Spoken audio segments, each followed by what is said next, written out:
Liquor case విషయానికి వస్తే ఫైనల్గా ఇది నెక్స్ట్ కమింగ్ వీక్స్లో కానీ కమింగ్ మంత్లో కానీ ఎటు లీడ్ తీసుకునే ఛాన్సెస్ ఉన్నాయని మీకు ఏం కనిపిస్తుంది? అంటే గవర్నమెంట్ ఎంత సీరియస్గా ఉంది, సిట్ ఎంత సీరియస్గా ఇన్వెస్టిగేషన్ చేస్తుంది, ఇది చూస్తే మీకు ఏమనిపిస్తుంది? I tell you one thing, ఎన్ని ఇన్వెస్టిగేషన్స్ చేసినా వాళ్ళు రిలేటెడ్ ఆఫ్ అక్యూజ్ని దానికి సంబంధించిన ఆఫీసర్స్ని వాళ్ళు ఇప్పుడు ఎంక్వైరీలు చేయడము, నోటీసులు ఇవ్వడం, పిలవడం జరుగుతుంది. ఎందుకంటే పాలసీ డిజైన్స్ అంతా వాళ్ళే ఉంటారు, డే టు డే అఫేర్స్లో వాళ్ళే ఉంటారు, బిజినెస్ రూలింగ్స్లో వాళ్ళే ఉంటారు.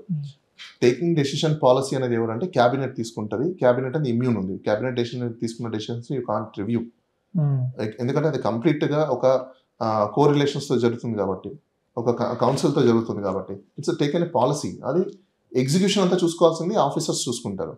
సీఎంకి ఏం సంబంధం ఉంటుంది? ఆయనకేం సంబంధం ఉంటుంది? పాలసీ డిజైన్ ఒకటండి, ఫ్రేమింగ్ చేస్తారండి. సీఎం ఎప్పుడైనా ఒక పాలసీ డిజైన్ చేసి ఫ్రేమింగ్ చేసి ఇచ్చేస్తారు.